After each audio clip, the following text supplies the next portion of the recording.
اعوذ باللہ من الشیطان الرجیم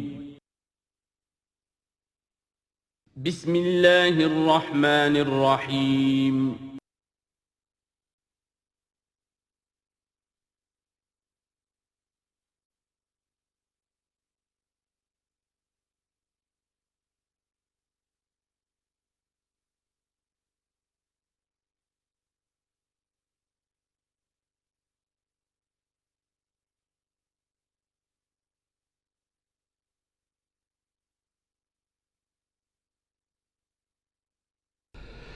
نحمده ونصلي على رسوله الكريم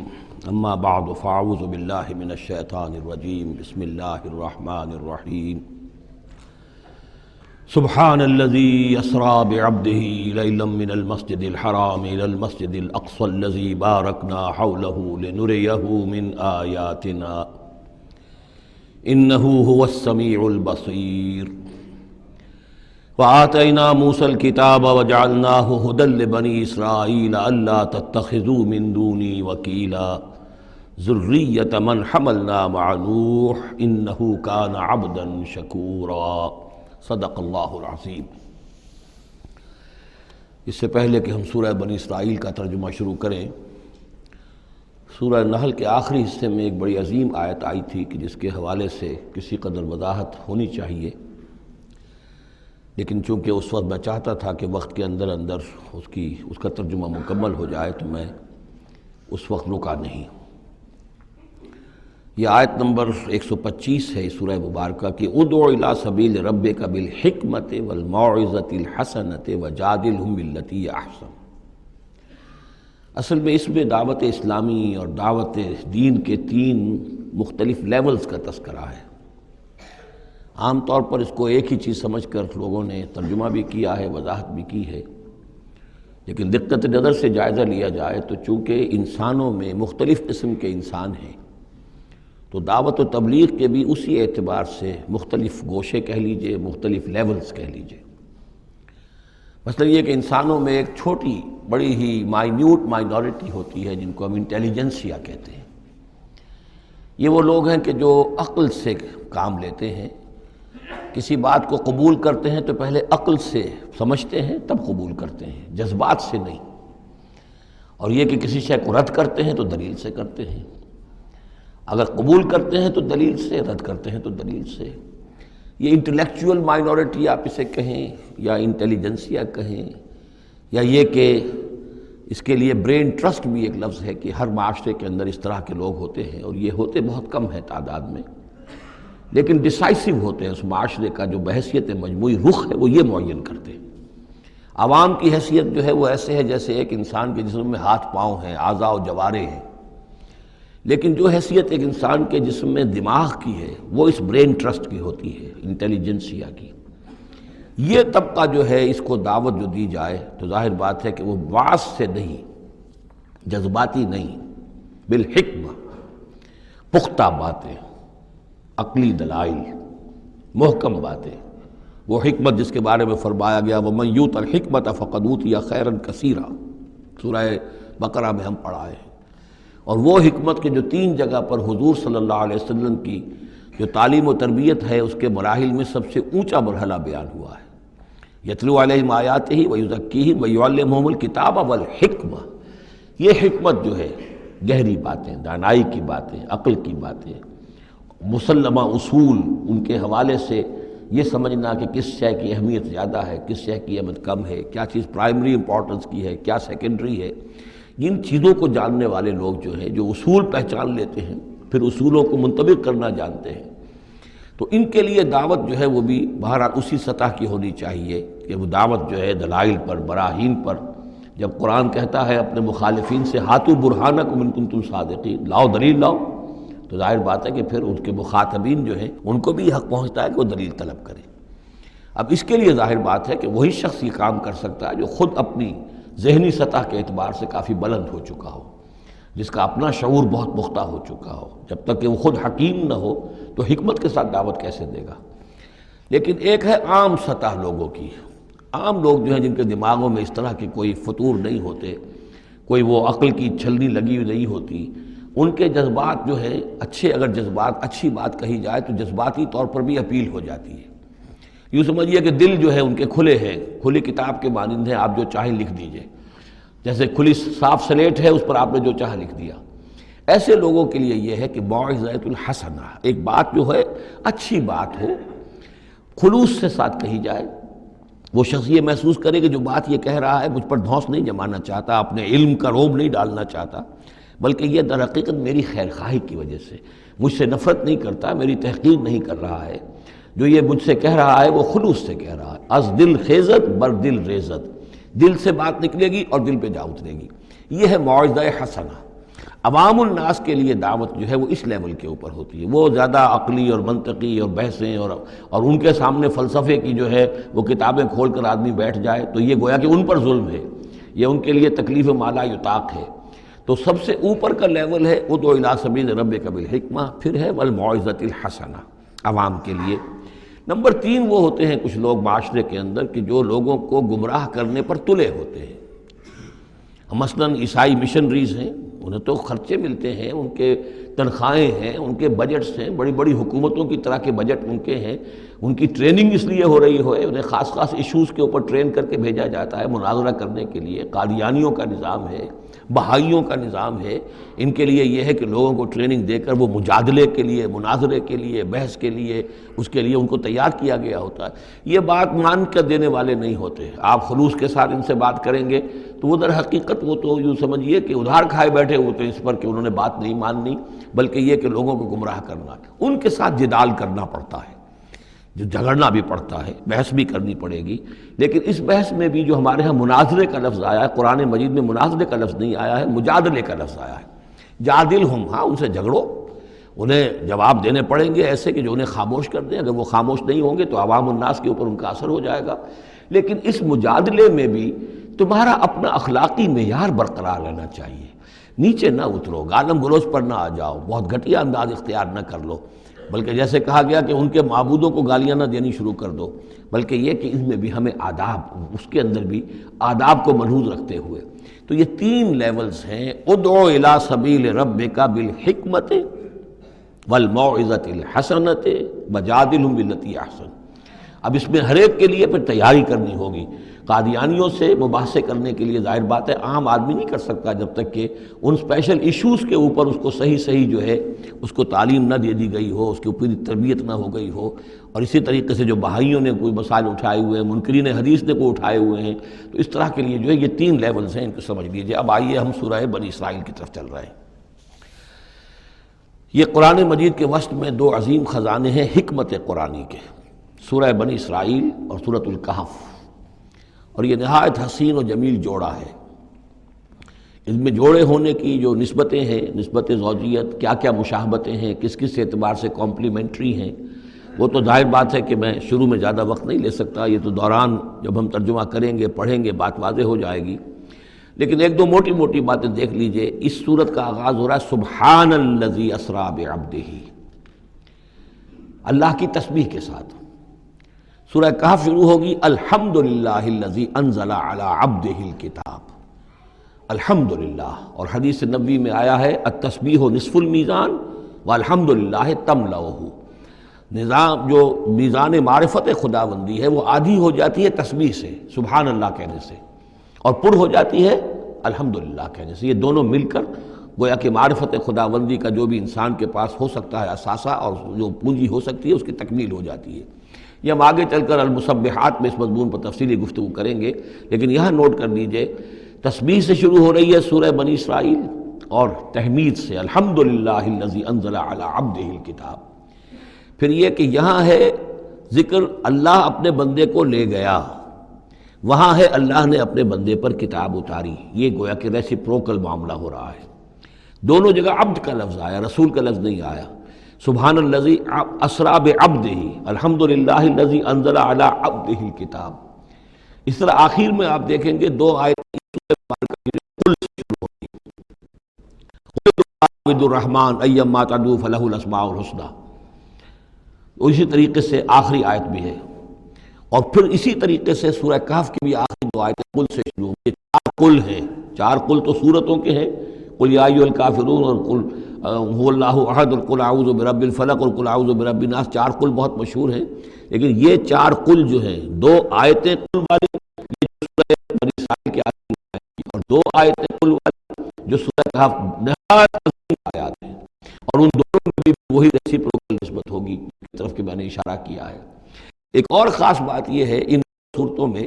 کہ یہ اس طریقے سے انٹرلاکڈ ہے، جیسے ریل گاڑی کے 2 ڈبے ہوتے ہیں، ان کو جوڑا ہوا ہوتا ہے بیچ میں، انٹرلاکڈ ہوتے ہیں۔ یہ جو ہے وہ ختم ہوگی سورہ مبارکہ کبر ہو تکبیرا قل الحمد للہ الذی لم یتخذ ولدا، کہو کہ قل حمد، کل تعریف اللہ کے لیے ہے جس نے کسی کو اپنا بیٹا نہیں بنایا۔ یہ آخری آیت ہے، اور اس حکم پر گویا کہ تعمیل کرتے ہوئے اگلی صورت نازل ہو رہی ہے، الحمد للہ الذی انزل علی عبدہ الکتاب ولم یجعل لہ عوجا۔ اس طریقے سے یہ دونوں جوڑے جو ہیں باہم انٹرلاک بھی ہیں۔ یہ سورہ بنی اسرائیل جو ہے اس کا پہلا رکوع اس اعتبار سے بہت اہم ہے، بہت عظیم ہے کہ اس میں بنی اسرائیل کی تاریخ کے 4 ادوار کا تذکرہ ہے جو کہ حضور صلی اللہ علیہ وسلم کی بعثت تک گزر چکے تھے۔ 2000 برس کی تاریخ ان کی ہے، جس کو کہ 4 ادوار میں یہاں 4 آیتوں میں سمو کر بیان کر دیا گیا۔ اس کا ہمارے لیے فائدہ کیا ہے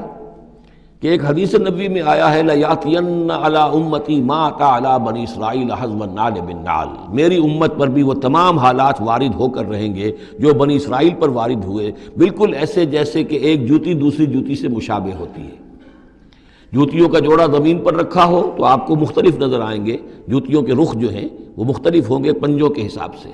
لیکن اگر ان کے تلووں کو جوڑ دیں گے تو معلوم ہوگا کہ ان میں کوئی فرق نہیں ہے۔ تو اسی طریقے سے 4 ادوار امت مسلمہ، امت محمد صلی اللہ علیہ وسلم کی تاریخ کے گزر چکے ہیں۔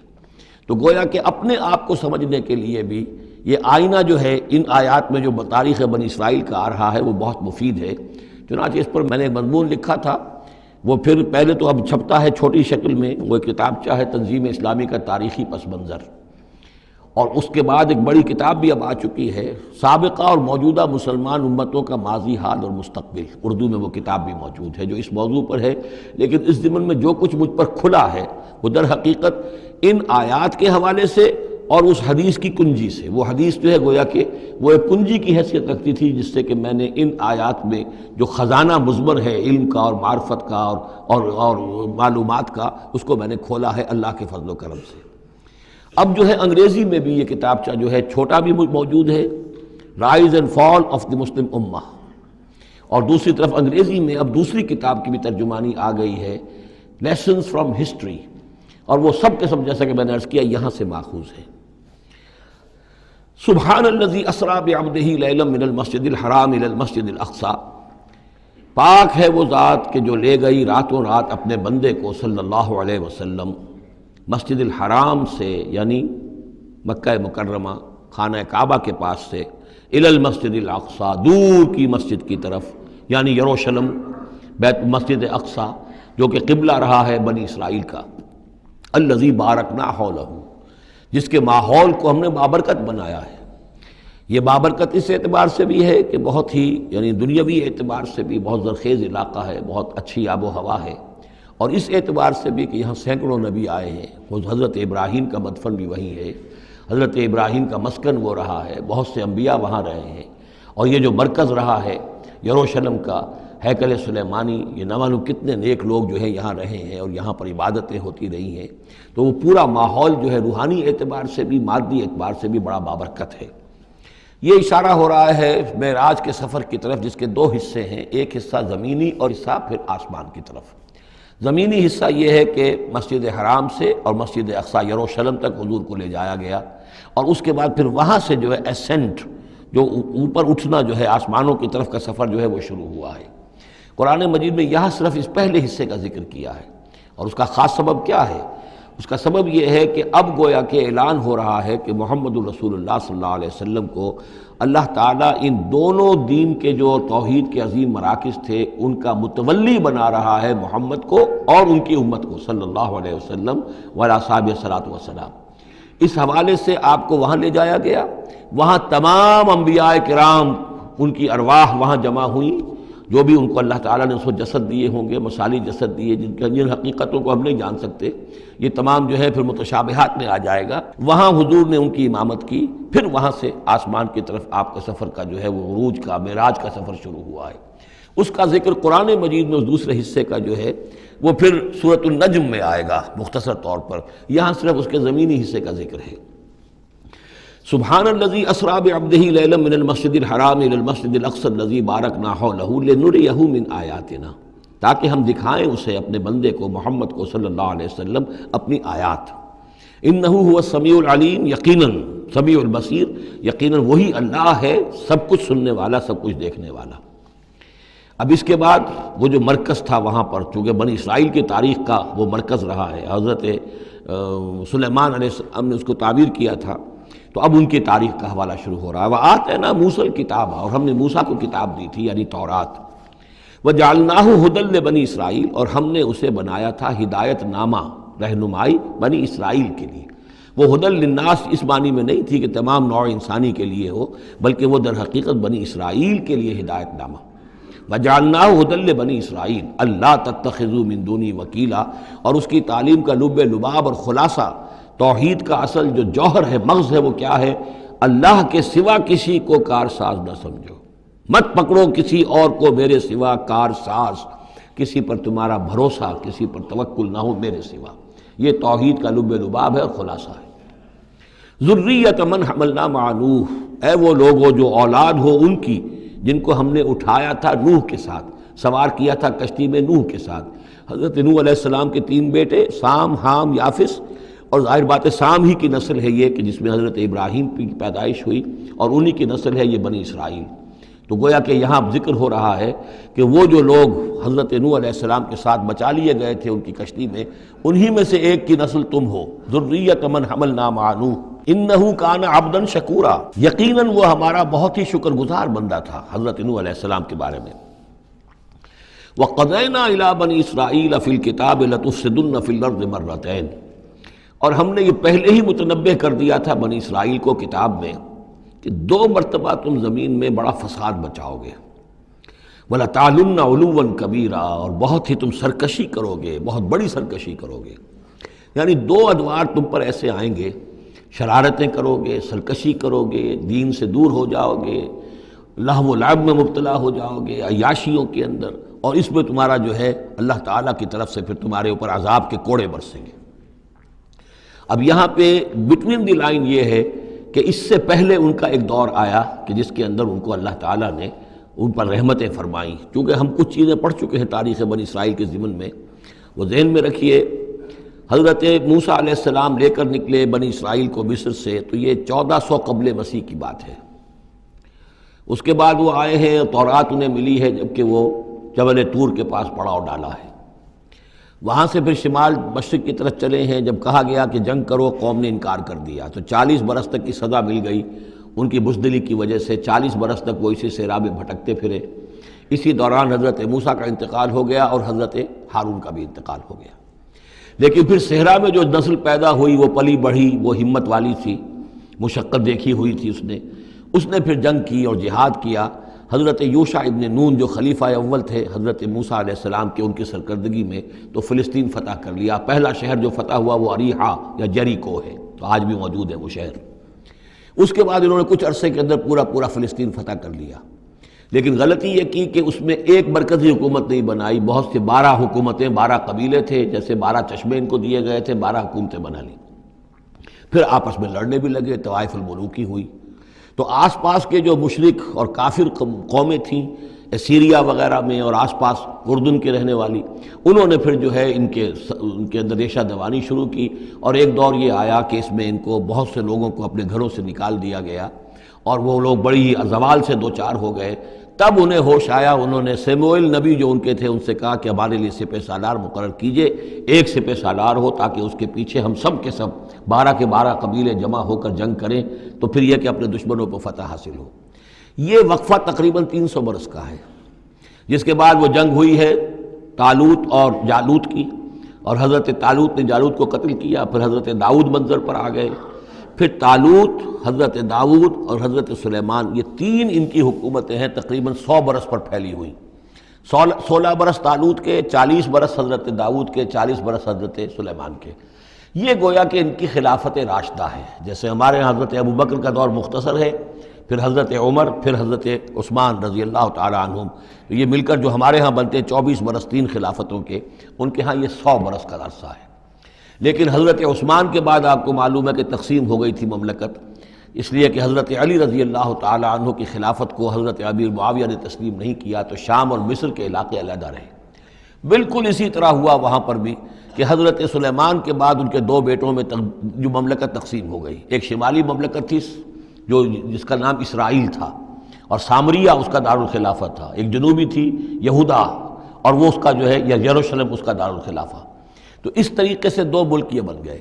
یہ زمانہ ان کا ابھی عروج کا بہرحال ہے، کچھ کئی 100 برس ان کے عروج کے گزرے، پھر ان میں خرابیاں آئیں،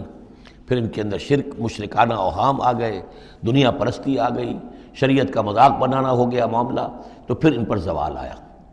پہلا زوال جو آیا، پہلے اسیرینز نے شمالی مملکت جو تھی اسرائیل کی، اس کو ختم کر دیا۔ یہ کوئی ختم کیا انہوں نے اس سے کافی پہلے 700-800 برس قبل حضرت مسیح کے۔ اس کے بعد جو اصل آیا ہے نبوکڈ جو نمرود تھا عراق کا، اس کا حملہ ہوا ہے 587 قبل مسیح میں۔ انہوں نے یروشلم کو برباد کیا، 6 لاکھ کو قتل کیا، 6 لاکھ کو قیدی بنا کے لے گیا، اور یہ کہ یروشلم میں 2 اینٹیں سلامت نہیں رہنے دیں، اور ہیکل سلیمانی کو مسمار کر دیا۔ یہ ان کا بدترین دور آیا۔ تقریباً 125 برس یہ کیپٹیوٹی میں رہے بیبیلونیا میں، 6 لاکھ کو ہانک کر لے گیا وہاں پر، بدترین دور۔ تو پہلا عروج، اس کا جو کلائمیکس تھا وہ طالوت اور داؤد اور سلیمان کا دور حکومت، اور پہلا زوال جس کا یوں سمجھیے کہ سب سے نیچے کی پوزیشن یہ ہے جو کیپٹیوٹی کا دور ہے ان کا۔ اس کے بعد حضرت عزیر علیہ السلام ان میں آئے، اللہ نے بھیجا، انہوں نے دعوت اصلاح توبہ کی بنیادی کی، پھر یہ لوگ کچھ ٹھیک ہوئے۔ ادھر یہ کہ ایران نے حملہ کیا تھا عراق پر اور ان کو آزاد کر دیا تھا کہ جاؤ تم، کہ خورس نے، ذوالقرنین نے، کہ تم جاؤ اور جا کر اپنا شہر دوبارہ آباد کر لو۔ تو یہ پھر آ گئے، حضرت عزیر کے ساتھ ہو کر آئے ہیں۔ تو یہ تقریباً 458 قبل مسیح میں پھر یہ دوبارہ آئے ہیں۔ تو یہ سمجھیے کہ 125 برس تک یہ جو شہر ہے اجڑا پڑا رہا ہے۔ اسی دوران میں حضرت عزیر کو اللہ تعالیٰ نے 100 برس کے لیے سلائے بھی رکھا ہے، وہ موت ان پر طاری کر دی تھی جو سورہ بقرہ میں ہم پڑھ کر آئے ہیں۔ یہ سارے واقعات کو آپ یوں سمجھ لیجئے کہ یہ علیحدہ علیحدہ ٹکڑے جو ہم نے پڑھے ان کو جوڑ لیجئے۔ بہرحال پھر ان کے اندر یہ کہ ایک نیکی کی تحریک چلی، پھر ان کے اندر لوگوں نے توبہ کی، پھر اللہ نے انہیں دوبارہ ایک عروج عطا کیا، مکابی سلطنت قائم ہوئی، اور وہ جہاں تک دنیاوی حدود ہیں، زمینی حدود، وہ حضرت سلیمان کی مملکت سے بھی بڑی تھی۔ یہ ان کا دوسرا دور عروج ہے۔ لیکن پھر ان کے اندر زوال آیا، پھر خرابی آئی، پھر وہی دنیا پرستی، وہی عیاشیاں، وہی بدماشیاں، وہی مشرکانہ اوہام۔ اس کے نتیجے میں پھر ان پر جو کوڑے پڑے ہیں وہ پہلے تو پڑے ہیں یونانیوں کے ہاتھوں، سکندر مقدونی نے پہلے فتح کیا ان کو، پھر سلیوکس جو اس کا اس سے سالار تھا وہ ان پر حکمران رہا ہے۔ اس کے بعد یہ ہے کہ پھر رومنز آ گئے، رومنز نے ان کو فتح کر لیا، ان کی حکومتیں چلتی رہیں۔ یہ دوسرا دور ہے۔ اس دور میں پھر یہ ہے کہ رومنی کے ہاتھوں سن 70 عیسوی میں دوبارہ یروشلم تباہ و برباد ہوا، 1,33,000 یہودی ایک دن میں قتل کیے۔ پھر دوبارہ وہ ٹیمپل یا ہیکل سلیمانی جو دوبارہ تعمیر کر لیا تھا حضرت عزیر کے بعد، پھر وہ مسمار کر دیا گیا، اور وہ آج تک مسمار پڑا ہوا ہے۔ اور گویا کہ حضور صلی اللہ علیہ وسلم کی بعثت کے وقت 500 برس ہو چکے تھے اس کو مسمار ہوئے ہوئے۔ سن 70 عیسوی میں وہ مسمار ہوا، اور 571 میں حضور کی پیدائش ہے، یعنی آپ کی پیدائش بھی پورے 500 برس بعد ہوئی ہے، جبکہ یہ رومیوں کے ہاتھوں ہیکل سلیمانی تباہ و برباد کر دیا گیا تھا۔ یروشلم میں پھر کوئی متنفس نہیں رہا، لیکن یہ کہ بعد میں جو ہے اس کے اندر ان کو یہاں سے نکال باہر کیا گیا، ان کا ڈائسپورا شروع ہو گیا۔ وہ ڈائسپورا اس صدی کے شروع میں ختم ہوا ہے، وہ پھر میں بعد میں بات کروں گا۔ یہ ساری داستان بڑی اہم ہے، اس لیے کہ یہ سابقہ امت مسلمہ ہے۔ یہ وہ امت مسلمہ ہے جس کے ہاں 1400 برس تک نبوت رہی، جس کے ہاں 3 کتابیں نازل ہوئی ہیں، جن کے بارے میں قرآن میں 2 جگہ ہے کہ یا بنی اسرائیل اذکروا نعمتی التی انعمت علیکم وانی فضلتکم علی العالمین، میں نے تمام جہان والوں پر تمہیں فضیلت دی ہے۔ تو اسی طریقے سے پھر ان کو معزول جب کرنے کے بعد ہم سامنے آئے ہیں تو حضور نے بتایا وہی کچھ تم پر بھی ہوگا اور وہی کچھ ہم پر بھی ہوا ہے۔ ہمارا بھی پہلا عروج عربوں کی زیر قیادت تھا، پھر زوال آیا۔ پہلے پٹائی ہوئی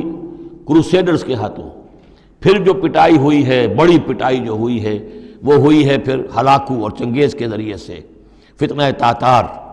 اس کے بعد پھر جو ہے وہ قیادت بدل گئی، عربوں کی قیادت کے بجائے ترکوں کی قیادت آ گئی۔ وہ وہی لوگ جنہوں نے لاکھوں کروڑوں مسلمان قتل کیے پھر وہ ایمان لے آئے، اسلام لے آئے، انہی کے ذریعے کی مختلف حکومتیں بنی، ترکان تیموری اور ترکان صفوی اور ترکان سلجوقی اور ترکان عثمانی۔ لیکن اس کے بعد پھر ان پر بھی زوال آیا، وہ ہم نے دیکھ لیا اس صدی میں گریٹ اوٹومان امپائر جو ہے اس صدی کے شروع میں ختم ہو گئی، اور ہم پر بھی جو دوسرا جو دور آیا عذاب کا وہ یورپ کی قوموں کے ذریعے سے آیا۔ کہیں انگریز آ گئے، کہیں فرانسیسی آ گئے، کہیں اطالوی آ گئے، کہیں اسپینیئرز آ گئے، کہیں ڈچ آ گئے۔ تو جیسے کہ یہودیوں پر بھی دوسرا عذاب جو آیا تھا وہ گریکس اور رومنز کے ہاتھوں،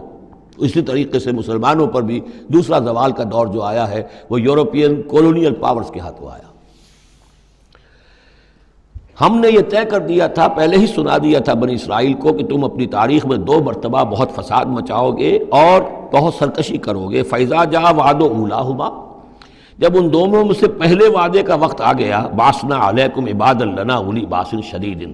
ہم نے تم پر مسلط کر دیے اپنے ایسے بندے جو بڑی سخت جنگ کرنے والے، بڑے سخت جنگجو تھے۔ فَجَاسُوا خِلَالَ الدِّيَارِ، تو وہ تمہاری آبادیوں میں، ملکوں میں گھس گئے۔ وَكَانَ وَعْدًا مَفْعُولًا، اور وہ وعدہ جو اللہ کا تھا وہ پورا ہو کر رہا۔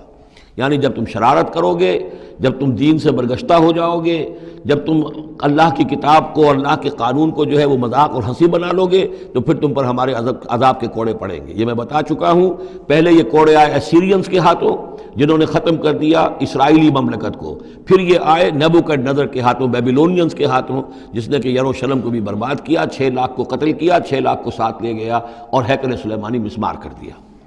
ثم رددنا لکم الکرۃ علیہم، پھر ہم نے تمہاری باری لوٹائی ان پر۔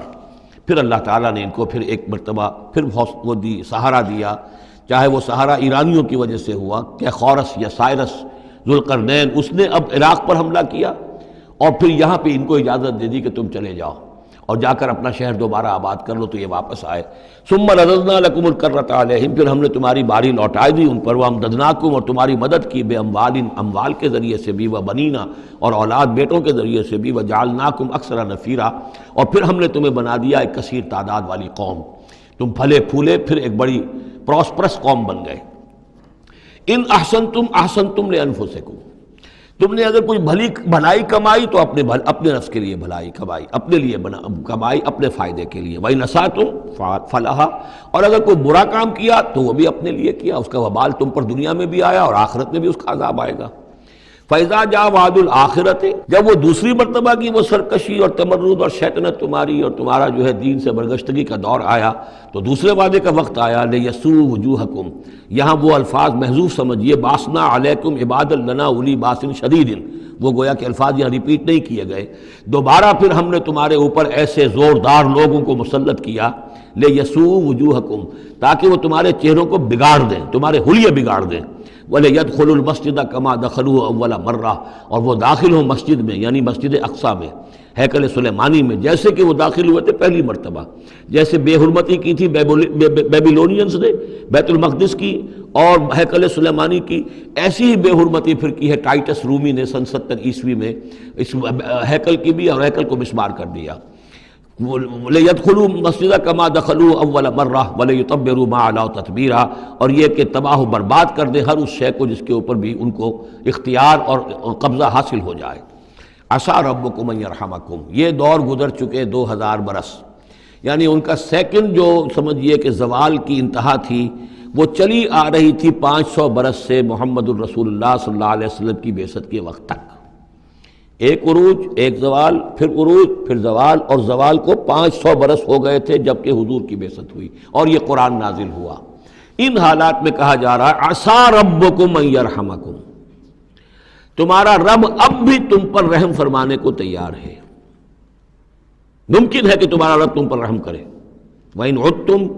اگر تم نے وہی روش اختیار کی، وہی کفر کیا، وہی حق کو ماننے سے انکار کیا اور اعراض کیا، عدنا، پھر ہم وہی کچھ کریں گے جو ہم نے پہلے کیا تھا۔ وَجَعَلْنَا جَهَنَّمَ لِلْكَافِرِينَ حَصِيرًا، اور ہم نے کافروں کے لیے جہنم کو تو باڑا بنا رکھا ہے، جیل تو بنا رکھی ہے ہم نے جو ان سب کا احاطہ کر لے گی۔ جس طرح کہ جانوروں کے باڑے میں بند کر دیا جاتا ہے، اسی طریقے سے قید خانہ ہم نے تیار کر رکھا۔ آخرت کا قید خانہ تو ہے ہی، اس دنیا میں بھی تم پر عذاب کے کوڑے برسیں گے۔ ان ھذا القرآن یہدی للتی ہی اقوم، دیکھو اب یہ قرآن جو ہم نازل کر رہے ہیں اپنے بندے محمد پر صلی اللہ علیہ وسلم، یہ گویا کہ اب شاہ درا ہے، اللہ کی رحمت میں داخل ہونا ہے تو اس سے داخل ہونا ہوگا، اس کو مانو تو تمہارے لیے اللہ کی رحمتوں کے دروازے پھر کھل جائیں گے۔ جو بھی اللہ نے وعدے کیے ہیں اپنے اس آخری نبی اور ان کی امت کے لیے، تم بھی اس میں شامل ہو جاؤ گے، انہی کی برکتوں سے تم بھی حصہ پاؤ گے۔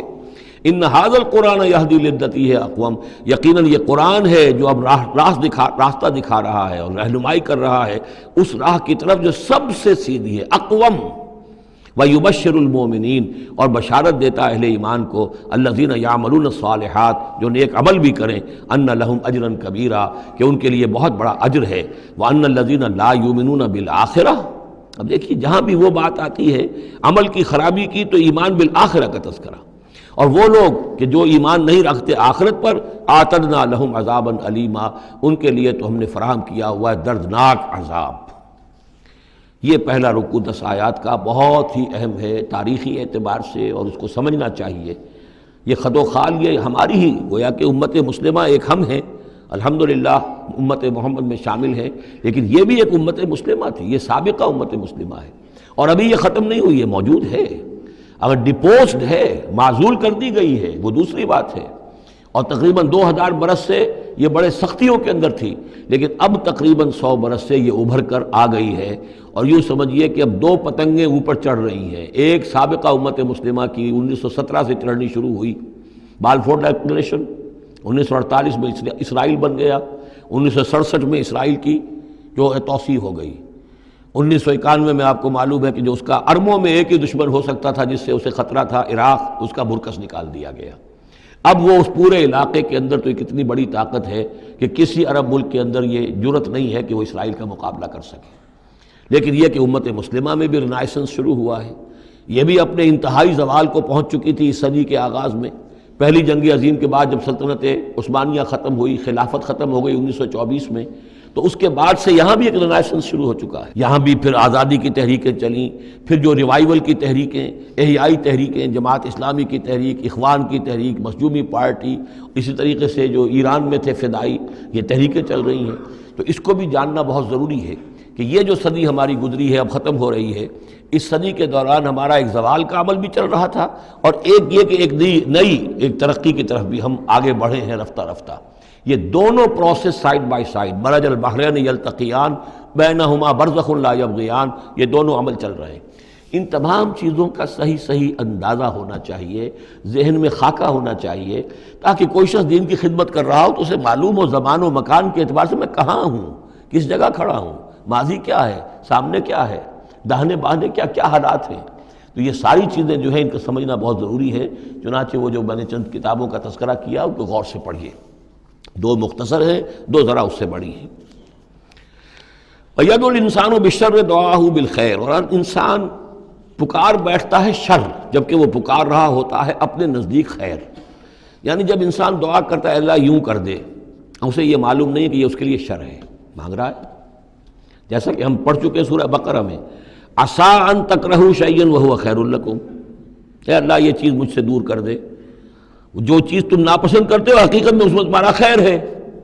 وَعَسَىٰ أَن تُحِبُّوا شَيْئًا وَهُوَ شَرٌّ لَكُمْ، اور ہو سکتا ہے تم کسی شے کو پسند کرو اور اس میں تمہارے لیے شر ہے۔ اللہ یعلم وانتم لا تعلمون، اللہ جانتا ہے تم نہیں جانتے۔ اصل بات کیا کہ اللہ کے حوالے کیا جائے، تفویض الامر، اے اللہ تیرے حوالے، سپردم بے تو مایا خیشرا تو دانی حساب کم و بیشرا، تیرے علم میں جو چیز میرے لیے خیر ہے وہ فیصلہ فرما دے، چاہے مجھے اچھی لگے یا بری لگے، لیکن تیرے علم میں۔ اللہم انی استخیرک بعلمک واستقدرک بقدرتک واسألک من فضلک العظیم، میں تو تیری قدرت سے قدرت چاہتا ہوں، تیرے علم سے خیر چاہتا ہوں، مجھے کیا پتہ کس شے میں خیر ہے کس میں شر ہے، تو جانتا ہے۔ لیکن انسان کیا ہے، وہ تو اپنی عقل کو آگے رکھتا ہے، اے اللہ یوں کر دے، ایسا ہو جانا چاہیے، حالانکہ اس کو نہیں معلوم کہ بے وقوف جو شے مانگ رہا ہے وہ اس کے لیے خیر نہیں ہے، شر ہے۔ وَيَدْعُو الْإِنسَانُ بِالشَّرِّ دُعَاءَهُ بِالْخَيْرِ، اور انسان مانگ بیٹھتا ہے اپنے لیے شر جبکہ وہ مانگ رہا ہوتا ہے اپنے تئیں، اپنے خیال میں، اپنے ذوق میں خیر۔ وَكَانَ الْإِنسَانُ عَجُولًا، اور انسان بہت جلد باز ہے، اس جلد بازی کی وجہ سے، شارٹ سائٹڈنس کی وجہ سے وہ شر کو خیر، خیر کو شر سمجھ بیٹھتا ہے۔ وَجَعَلْنَا اللَّيْلَ وَالنَّهَارَ آیَتَيْنِ، اور ہم نے رات اور دن کو 2 نشانیاں بنا دیا ہے۔ فَمَحَوْنَا آیَةَ اللَّيْلِ، تو ہم نے رات والی نشانی کو تو تاریک بنا دیا، اسے مٹا دیا، محو کر دیا۔ وجعلنا آیۃ النہار مبصرۃ، اور دن والی نشانی کو ہم نے سجھانے والی بنا دیا، روشن کر دیا۔ لتبتغوا فضلا من ربکم، تاکہ اس روشنی کے اندر تم اپنے رب کا فضل تلاش کرو، تمہاری جو معاشی جد و جہد ہے اس کے لیے بھاگ دوڑ کر سکو۔ ولتعلموا عدد السنین والحساب، اور دن اور یہ رات کا جو فرق ہے اور تفاوت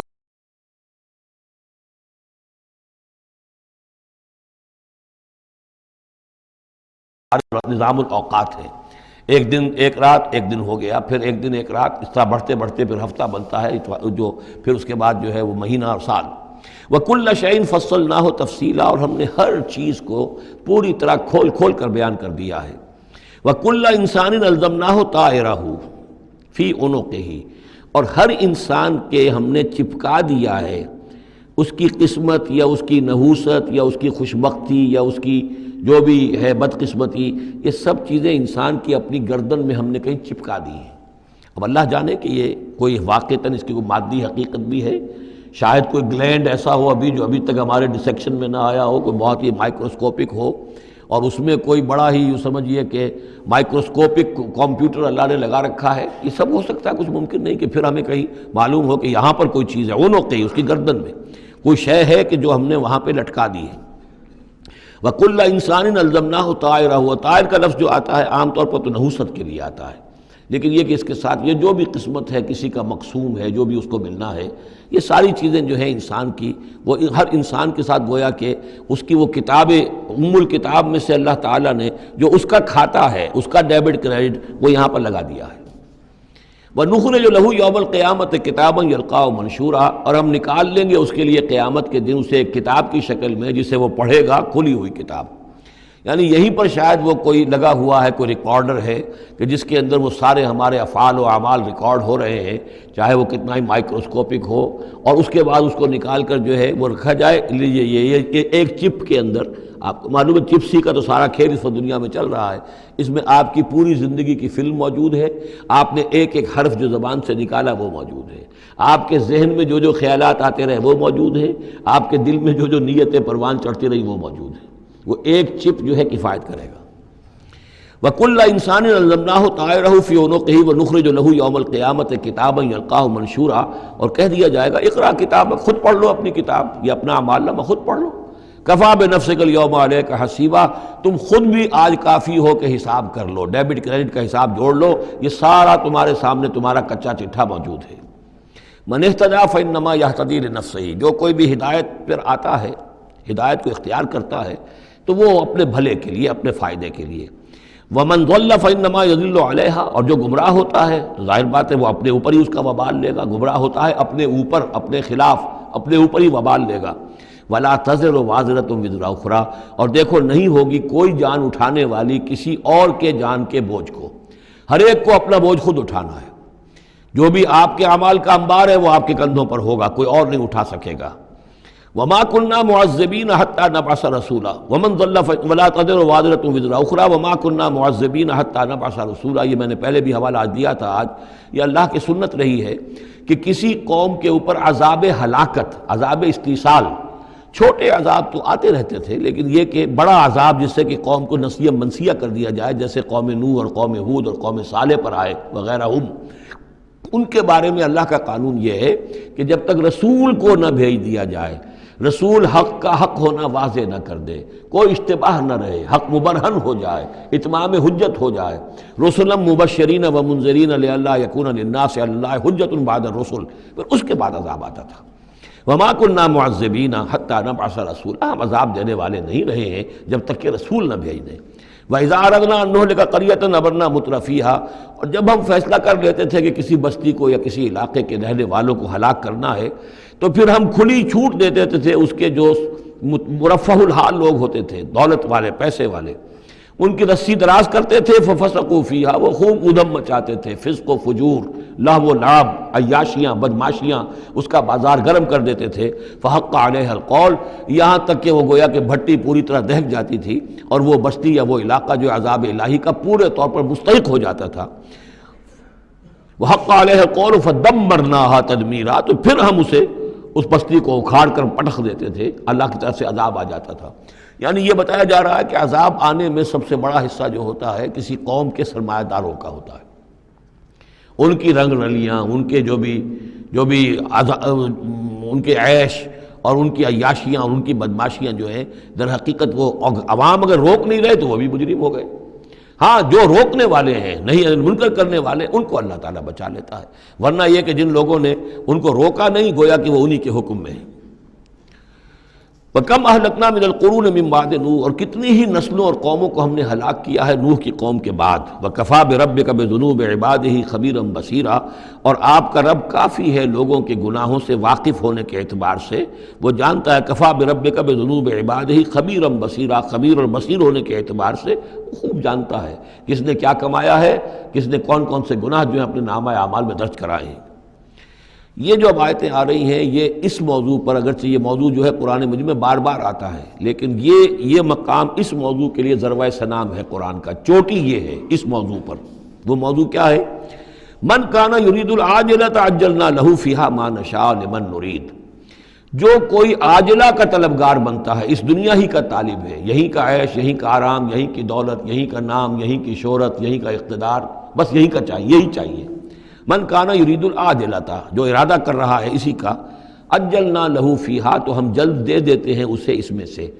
کچھ دولت دے دیں گے، کچھ اور شہرت دے دیں گے، کچھ دنوں کے لیے وزیر اعظم بنا دیں گے، کچھ اور کر دیں گے، ان کی محنت جو ہے اس کو کسی نہ کسی درجے میں کامیاب کر دیں گے، لیکن دو شرطوں کے ساتھ۔ ما نشاء لمن نرید، جتنا ہم چاہیں گے اور جس کے لیے چاہیں گے۔ یہ ضروری نہیں کہ ہر شخص جو دنیا کا طالب ہے دنیا اسے مل ہی جائے۔ بہت سے ایسے لوگ ہوتے ہیں وہ ساری عمر اپنے آپ کو ہلکان بھی کر دیتے ہیں، دنیا پھر بھی ہاتھ نہیں آتی، ایسا بھی ہوتا ہے۔ یہ اللہ کا فیصلہ ہوتا ہے، جتنا ہم چاہتے ہیں، جس کو چاہتے ہیں، دنیا میں اس کی محنت کا نتیجہ دے دیتے ہیں۔ من کانا یرید العاجلۃ عجلنا لہ فیہا ما نشاء لمن نرید ثم جعلنا لہ جہنم، پھر چونکہ وہ طالب دنیا کا تھا اس میں سے ہم نے انہیں دے دیا جتنا چاہا، پھر اس کے لیے ہم جہنم مقرر کر دیتے ہیں، یصلاھا مذموما مدحورا، اس میں وہ داخل ہوگا مذمت زدہ ہو کر اور دھکے دیے جا کر۔ اب دوسری طرف ومن اراد الآخرۃ، اب یہ ہے اصل شے جس کو لٹمس ٹیسٹ میں کہتا ہوں۔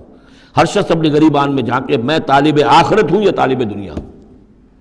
دنیا کی بجائے یہ لفظ عاجلہ آیا ہے، دنیا بھی مؤنث ہے، ادنا قریب کی شے کو کہتے ہیں ادنا، اور اس کا مؤنث دنیا۔ عاجل جلدی والی شے، دنیا جو ہے یہ زندگی نقد ہے اور یہ فوری طور پر ہے، یہاں کی جو راحت ہے وہ بھی نقد ہے، یہاں کی تکلیف ہے وہ بھی نقد ہے، فوری طور پر محسوس ہو جاتی ہے۔ آخرت کی راحت بھی ابھی وہ بعد میں آنے والی شے ہے، اور وہاں کا عذاب بھی بعد میں آنے والا، اس لیے وہ آخرہ ہے۔ تو آخرہ کے مقابلے میں یا دنیا کا لفظ آئے گا یا عاجلہ کا لفظ آئے گا۔ من کان یرید العاجلۃ عجلنا لہ فیہا ما نشاء لمن نرید ثم جعلنا لہ جہنم یصلاھا مذموما مدحورا ومن اراد الآخرۃ وسعی لہا سعیہا وہو مومن، جو آخرت کا طالب ہو اور صرف کہنے میں نہ ہو، بات کرنے میں زبانی کلامی نہ ہو، بلکہ یہ کہ واقعتاً اس کے لیے ویسی محنت کرے جیسی کہ آخرت کے لیے کرنی چاہیے، یہ شرط عین ہے۔ بس سعی لہا سعیہا، اس دنیا کے لیے کتنی بھاگ دوڑ کرتے ہو، اس کے ساتھ ذرا مقابلہ کرو، آخرت اس کے مقابلے میں کتنی قیمتی ہے، کتنی بھاگ دوڑ اس کے لیے ہونی چاہیے۔ وَسَعَى لَهَا سَعْيَهَا وَهُوَ مُؤْمِنٌ، ایمان بھی رکھتا ہو اور اس کے لیے ویسی محنت کرے جیسی کہ اس کے لیے کی جانی چاہیے۔ فَأُولَٰئِكَ كَانَ سَعْيُهُمْ مَشْكُورًا، یہ وہ لوگ ہوں گے کہ جن کی سعی جو ہے اللہ تعالیٰ کے ہاں اس کی قدر کی جائے گی، قدر افزائی کی جائے گی۔ اللہم ربنا اجعلنا منہم، کافی کٹھن مقام ہے، آسان نہیں ہے، بڑی شرطیں ہیں جو اللہ نے لگائی ہیں۔ ومن اراد الآخرۃ وسعى لها سعیہا وہو مومن فاولئک کان سعیہم مشکورا اللہم ربنا اجعلنا منہم کلا نمد ہؤلاء وہؤلاء من عطاء ربک۔ باقی یہ کہ اس دنیا کی زندگی میں تو ہم مدد پہنچا رہے ہیں ان کو بھی اور ان کو بھی، اہل ایمان کو بھی، طالب آخرت کو بھی، طالب دنیا کو بھی دے رہے ہیں۔ جب ہم نے امتحان کے لیے یہاں رکھنا ہے تو راشن تو دینا ہی ہے، کھانے پینے کے لیے تو مجرموں کو بھی اور مومنوں کو بھی اور مسلموں کو بھی کچھ نہ کچھ دینا ہے، سبسسٹنس تو ہمارے ذمے ہے۔ یہ تیرے رب کی عطا میں سے ہے، وما کان عطاء ربک محظورا، اور آپ کے رب کی عطا جو ہے وہ روکی نہیں جا سکتی۔ یعنی مسلمان یہ چاہیں کہ کافروں کو کچھ نہ دیا جائے، یہ نہیں، یہاں کا معاملہ ہم نے کھلا چھوڑا ہوا ہے، اس میں یہ کہ آپ چاہیں انہیں کچھ نہ ملے، وہ یہ آپ کی بات پوری نہیں ہوگی۔ انظر کیف فضلنا بعضهم علی بعض، دیکھو کیسے ہم نے بعض کو بعض پر فضیلت دی ہے، دنیا میں مال و اسباب میں دی ہے، ذہنی صلاحیتوں میں دی ہے، اور مختلف اعتبارات سے فضیلتیں دی ہیں۔ وَلَلْآخِرَةُ أَكْبَرُ دَرَجَاتٍ وَأَكْبَرُ تَفْضِيلًا، لیکن آخرت جو ہے وہ درجے کے اعتبار سے اور فضیلت کے اعتبار سے بہت بڑی ہوگی۔ یہاں کتنا فرق پڑ جائے گا، کوئی محل میں رہ رہا ہے، کوئی کٹیا میں رہ رہا ہے۔ اچھا وہ 20 سال رہ لے گا محل میں، یہ 20 سال رہے گا کٹیا میں، کتنا فرق پڑ گیا۔ لیکن وہاں جو ہے ہمیشہ ہمیشہ کے لیے رہنا ہے، روح و ریحان و جنت نعیم، جنات و عدن میں، یا ہمیشہ کے ہمیشہ رہنا ہے جہنم کے اندر، وہ کتنا فرق ہوگا۔ یہاں کا کیا فرق ہے؟ کچھ بھی نہیں، مرنا اسے بھی ہے اسے بھی ہے، چاہے اس کے لیے بڑے سے بڑے ڈاکٹر موجود ہیں اور یہ کہیں پہ جا کے علاج کرا لے، موت اس کو بھی آئے گی، موت اس کو بھی آ جائے گی۔ زیادہ یہ اسے حسرت رہے گی کہ میں علاج نہیں کرا سکا، بس اللہ اللہ خیر صلی اللہ، لیکن کیا سب جن کو جو علاج کرا سکتے ہیں ان سب کو شفا ہو جاتی؟ کتنے ہی ہیں لاکھوں روپیہ خرچ کر کے آتے ہیں، اس کے بعد بھی وہ شفا تو نہیں ہوتی۔ لا تجعل مع اللہ الہا آخر، اللہ کے ساتھ کسی اور کو الہ نہ بناؤ۔ فتقعدا، پھر تمہیں بیٹھ رہنا پڑے گا مذموما مخذولا، مذمت زدہ ہو کر اور اللہ کی جناب سے بے توفیق بنا کر۔ اللہ تعالیٰ جو ہے خذلان الہی، مخذولا، بے یار و مددگار چھوڑ دے گا۔ پھر اس کے بعد یہ 2 رکوع جو ہیں یہ بہت اہم ہیں، جیسا کہ میں نے عرض کیا تھا،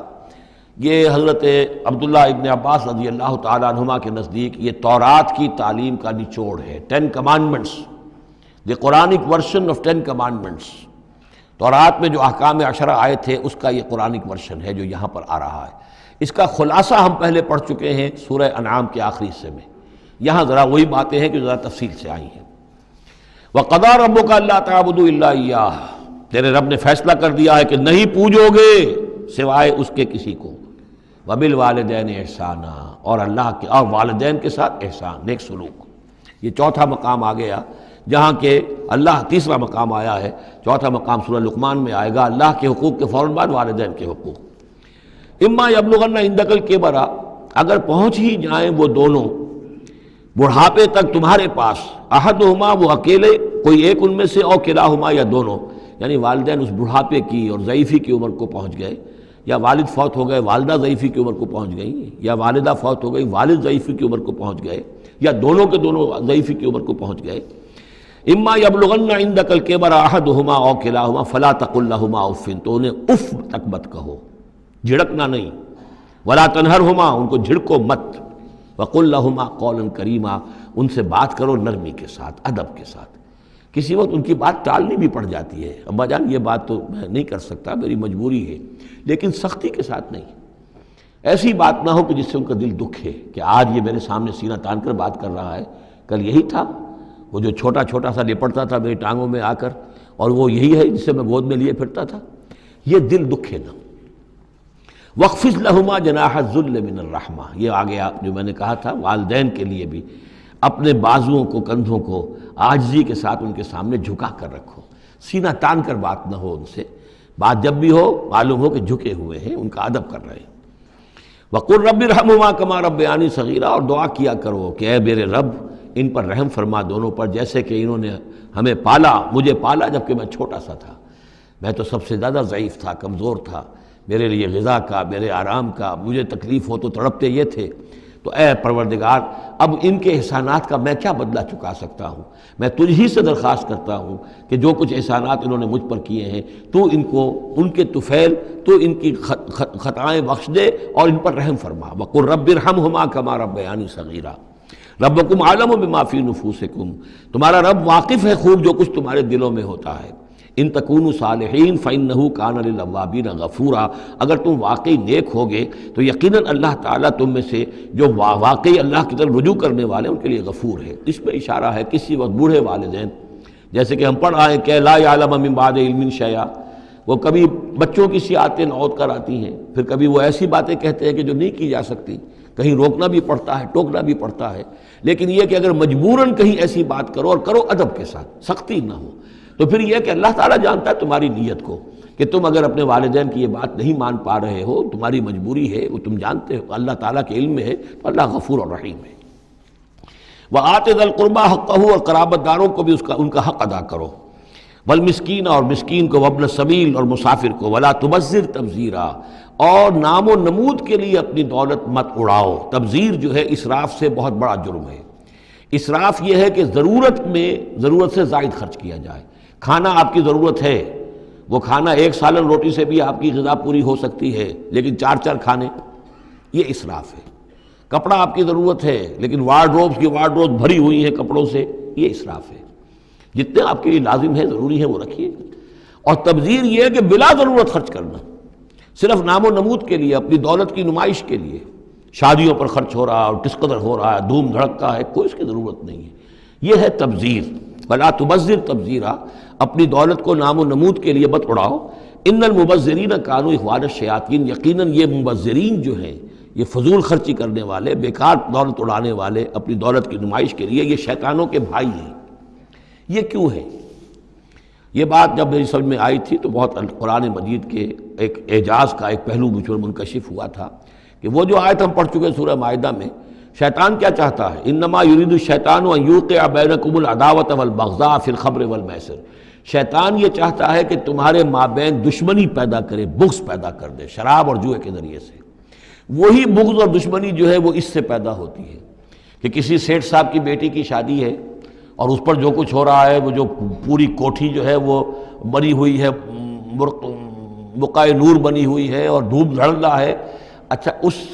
اسی سیٹھ صاحب کا کوئی شوفر بھی ہوگا،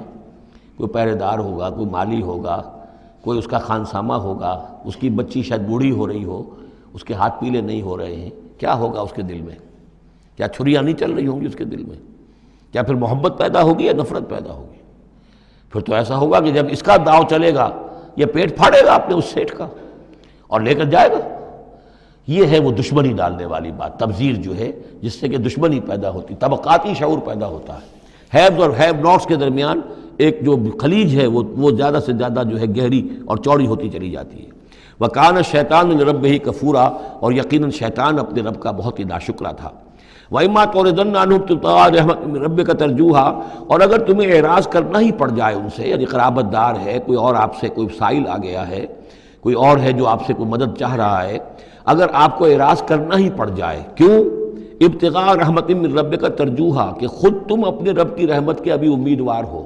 یعنی اس وقت تمہارے پاس کچھ نہیں ہے، تم بھی امید میں ہو کہ اللہ تعالیٰ تمہیں بھی نواز دے، تمہارے پاس کچھ نہیں ہے، تو اگر اپنے قرابت داروں سے یا ان سے اعراض کرنا پڑ رہا ہے، فَقُلْ لَهُمْ قَوْلًا مَيْسُورًا، تو بات ان سے وہ کرو کہ جو بڑی نرم ہو، شرافت کے ساتھ، انہیں جھڑکو نہیں۔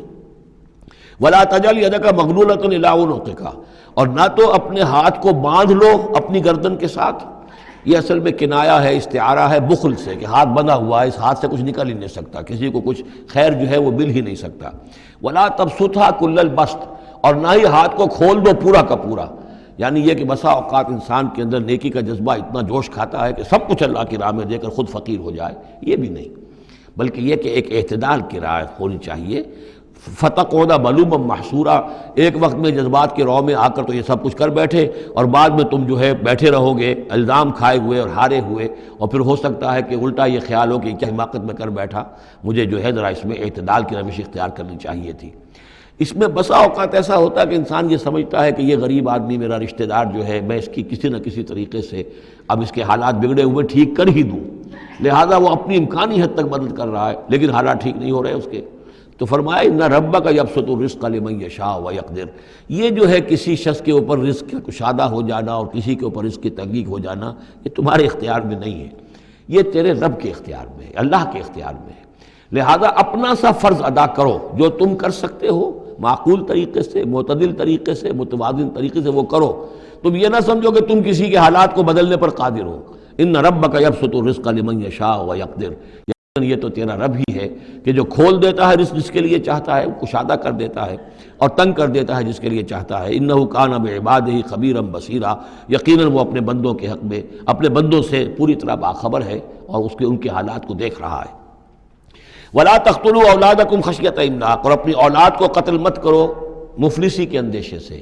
اب یہ جو ہمارے ہاں برتھ کنٹرول کی پوری تحریک ہے پوری دنیا میں، اور مالتھوس صاحب کے زمانے سے جو تحریک چلی تھی، اور یہ کنٹرول جو ہے آبادی کا، پاپولیشن کنٹرول، تو اگرچہ ہم یہ تو نہیں کہہ سکتے کہ اس کی ساری شکلیں حرام مطلق ہیں، بعض شکلیں اس کی جائز ہیں، اور اس کے لیے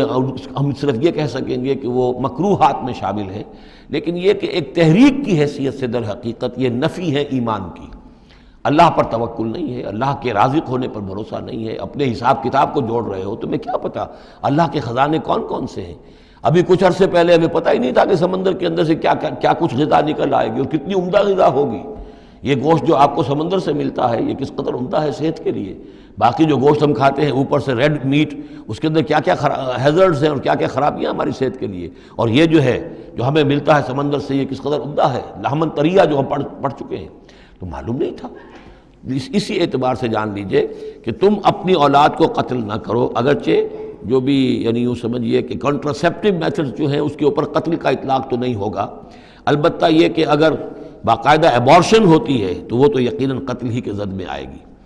وَلَا تَقْتُلُوا أَوْلَادَكُمْ خَشْيَةَ إِمْلَاقٍ نَحْنُ نَرْزُقُهُمْ وَإِيَّاكُمْ، ہم ہی ان کو بھی رزق پہنچائیں گے اور تمہیں بھی ہم دیتے ہیں، تم سمجھتے ہو کہ تمہیں رزق خود اپنے ذریعے سے مل رہا ہے، یہ رزق ہم نے ہے جو تمہیں دیا ہے۔ إِنَّ قَتْلَهُمْ كَانَ خِطًا كَبِيرًا، یقیناً ان کو قتل کرنا جو ہے بہت بڑی خطا ہے۔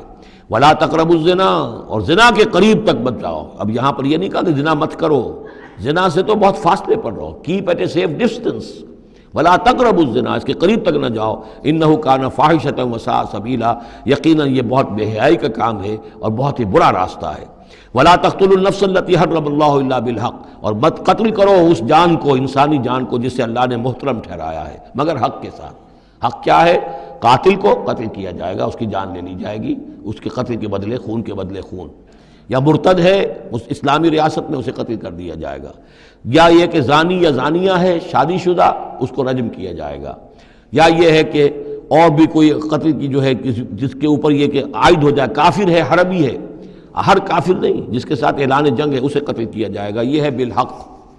ومن قتل مظلوما، اور جسے قتل کر دیا گیا مظلوم طور پر بغیر یعنی کسی حق کے ظلم سے، فقط جعلنا لولیہ سلطانا، تو اس کے ولی کو ہم نے ایک اختیار دیا ہے، اس کے اختیار ہے اب جو مقتول ہے اسلامی قانون میں اس کے ورثاء کو اختیار حاصل ہے، چاہے تو وہ قاتل کی جان لے لیں، اصرار کریں اس پر کہ ہم خون کا بدلہ خون، جان کا بدلہ جان لیں گے، چاہے اسے معاف کر دیں، اور چاہے تو خون بہا لے کر اور جو رقم لے کر جو ہے اس کو معاف کر دیں۔ یہ تین شکلیں ہیں، لیکن اختیار ان کے پاس ہے، حکومت کے پاس نہیں ہے، کوئی جج یہ فیصلہ نہیں کر سکتا، کوئی صدر مملکت جو ہے اس کا مختار نہیں ہے، جو ہمارے دستور میں ان کو اختیار دے رکھا ہے وہ اسلام کے صریح منافی ہے۔ یہ تو در حقیقت اختیار ہے صرف مقتول کے ورثاء کا۔ فلا یسرف فی القتل، تو وہ بھی قتل میں حد سے تجاوز نہ کرے، یہ نہ کرے کہ ایک آدمی قتل کیا اس کے قبیلے والوں نے ہم ان کے 10 قتل کریں گے، نہیں، یہ نہیں، بلکہ یہ کہ ایک قاتل جو ہے در حقیقت قتل کے بدلے اسی قاتل کی جان لی جائے گی۔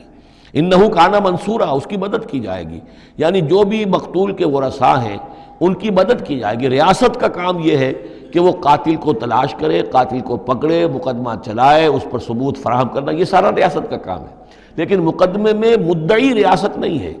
ہمارے ہاں غلطی یہ ہے کہ اسٹیٹ ورسس وہ قانون جو مقدمہ بنتا ہے اس میں مدعی حکومت ہوتی ہے، یہ نہیں ہے، ریاست نہیں ہے، بلکہ مدعی جو ہے وہ مقتول کے ورثاء ہیں اسلام میں قتل کے مقدمات میں۔ وَلَا تَقْرَبُوا مَالَ الْيَتِيمِ إِلَّا بِالَّتِي أَحْسَنُ، یہ آیت ہم پہلے بھی پڑھ چکے ہیں، اور یتیم کے مال کے قریب تک بھی مت آؤ مگر بہترین طریقے سے، اس کی حفاظت کرو اور اس کو سنبھال کر رکھو، اس کو ضائع نہ کرو، اسے کھانے اور ہڑپ کرنے کی کوشش نہ کرو، حتیٰ یبلغ اشدہ، یہاں تک کہ وہ اپنی پوری قوت کو پہنچ جائے، پوری جوانی کو پہنچ جائے، سمجھ کو پہنچ جائے، بالغ ہو جائے۔ وَأَوْفُوا بِالْعَهْدِ، اور عہد کو پورا کرو، ان العہد کان مسئولا، یقیناً عہد جو ہے معاہدہ جب بھی ہو جائے اس کے بارے میں مسئولیت ہے، اللہ کے ہاں جواب دہی کرنی پڑے گی، باس پرس ہوگی۔ وَأَوْفُوا الْكَيْلَ إِذَا كِلْتُمْ، اور جب بھی تم ناپو تو پورا ماپو، پیمانہ پورا بھرو۔ وَزِنُوا بِالْقِسْطَاسِ الْمُسْتَقِيمِ، جب تولو تو پوری سیدھی ترازو کے ساتھ تولو۔ ذَلِكَ خَيْرٌ وَأَحْسَنُ تَأْوِيلًا، یقیناً یہی بہتر ہے، اور انجام کے اعتبار سے بھی دیانتداری کے ساتھ پورا ناپ کر پورا تول کر اگر تم دے رہے ہو معاملہ، تو پھر جو بقیت اللہ ہے، پھر جو بھی اللہ کی طرف سے تمہیں نفع ہو جائے گا اس میں بہت برکت ہوگی، اس میں بہت خیر ہوگا۔ احسن تاویلا ولا تخف ما ليس لك به علم ان السمع والبصر والفؤاد كل اولئك كان عنه مسؤولا۔ اس آیہ مبارکہ کے بارے میں انشاءاللہ کچھ تفصیل سے مجھے گفتگو کرنی ہے۔ بارک اللہ لی ولکم فی القرآن العظیم ونفعنی وإیاکم بالآیات والذکر الحکیم۔